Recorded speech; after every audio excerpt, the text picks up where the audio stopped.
मुझे लगता है खा खा कर तेरी खाल गेंडे जैसी हो गई है और दिल चिड़िया जैसा। भाग जा यहाँ से, अपनी सूरत मत दिखाना मुझे।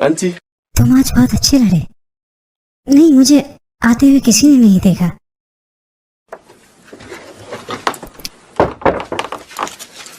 मैंने तुमसे मना किया था ना यहाँ मत आना।